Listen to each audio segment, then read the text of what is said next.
Welcome to chemistry vibes. So last వీడియోలో మనం J Thomson model చూసామండి. సో ఈ వీడియోలో రుదర్ఫోర్డ్ మోడల్ చూద్దాము. This model is known as Rutherford's alpha scattering experiment. So ఇక్కడ మనకి ఏం జరుగుతుందంటే, ఈ రుదర్ఫోర్డ్ అనే సైంటిస్టు గోల్డ్ ఫాయిల్ ఎక్స్పెరిమెంట్ అని కూడా అంటారు దీన్ని. సో గోల్డ్ ఫాయిల్ని యూస్ చేసి ఈ ఎక్స్పెరిమెంట్ చెప్పారు. So what's the experiment? So come to the video. So first of all he take the source box, the box containing alpha rays. దీన్ని source అంటామండి. ఈ సోర్స్ బాక్స్ లో ఆల్ఫా రేస్ ఉంటాయి మనకి.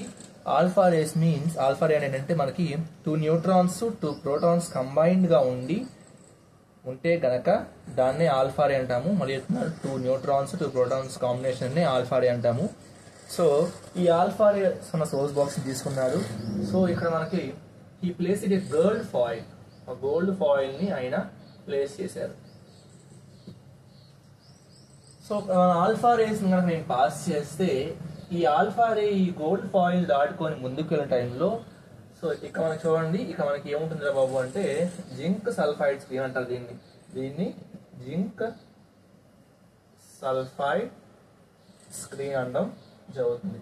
So ఇది సెల్ఫ్ గ్లో ఇస్తుంది, luminous ఉంటుంది. Self glow అంటే లైట్ రే మనం టచ్ అవ్వగానే గ్లో అవుతుంది, షైన్ అవుతుంది అన్నమాట బ్రైట్ గా. So whenever the source of alpha ray is passed through the gold foil, that alpha ray becomes scattered. మనకి స్కాటరింగ్ జరుగుతుంది ఆల్ఫా రే అనేది. సో డిఫరెంట్ డైరెక్షన్స్, కొన్ని స్ట్రైట్ గా వెళ్తాయి, కొన్ని లెఫ్ట్ కి, కొన్ని రైట్ కి, కొన్ని అలా ఏంటంటే దాదాపుగా అన్ని ఆల్ఫా రేస్ అన్ని కూడా, స్కాటర్ అయిన ఆల్ఫాస్ అన్ని కూడా మనకి ఈ యొక్క జింక్ సల్ఫైడ్స్ ని టచ్ చేస్తాయి. స్ట్రైట్ గా వెళ్ళని, పక్కన ఎలా వెళ్ళినా సరే. So whenever this alpha scattered alphas are hit this zinc sulfide screen, this sulfide screen glows immediately. So based on that observation, we can conclude that the alpha ray which is passed to the gold foil is scattered అని చెప్పొచ్చు. So ఇక్కడ ఏం చెప్పారంటే, for suppose ఒక 20,000 light race అనేవి మనకి scatter అయితే, single light ray నుంచి 20,000 లైట్ రేస్ అని స్కాటర్ అయితే, దాంట్లో కేవలం 1 or 2 alpha rays light rays మాత్రమే మనకి బౌన్స్డ్ బ్యాక్, అంటే మనకి ఏమవుతుందంటే వెనక్కి రిఫ్లెక్ట్ అవుతాయి అన్నమాట. సో అంటే 20,000 ఆల్ఫా రేస్ లో కేవలం 1 గాని 2 గాని మాత్రమే మనకి వెనక్కి రిఫ్లెక్ట్ అవుతాయి. సో దీన్ని బట్టి ఏం చెప్పారంటే, most of the atom is empty, చాలా వరకు ఆటం అంతా కూడా ఎంప్టీగా ఉంది అని చెప్పి కంక్లూడ్ చేశారు. సో ఏంటంటే ఇక్కడ ఈ గోల్డ్ ఫాయిల్ ప్లేస్ చేసినప్పుడు మనకి స్కాటర్ అయిన లైట్ వచ్చింది సార్, ఇది మనకి సపోజ్ 20,000 లైట్ రేస్ గా కనుక డివైడ్ అయితే, దాంట్లో అన్ని ముందుకు వెళ్ళగా కేవలం 1 గాని 2 గాని మాత్రమే మనకి రిఫ్లెక్ట్ అవ్వడం జరిగింది.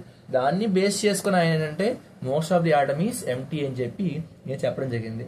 సో ఇక్కడ మనకి దీన్ని వాడిన ఆల్ఫా రే కాబట్టి దీన్ని ఆల్ఫా రే స్కాటరింగ్ ఎక్స్పెరిమెంట్ అని కూడా అనడం జరుగుతుంది.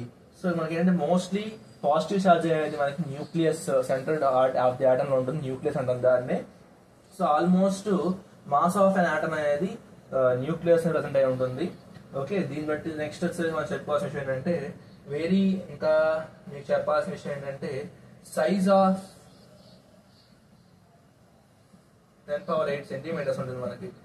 సైజ్ ఆటమ్ సైజ్ 10⁸ సెంటీమీటర్స్ ఉంటుంది మనకి.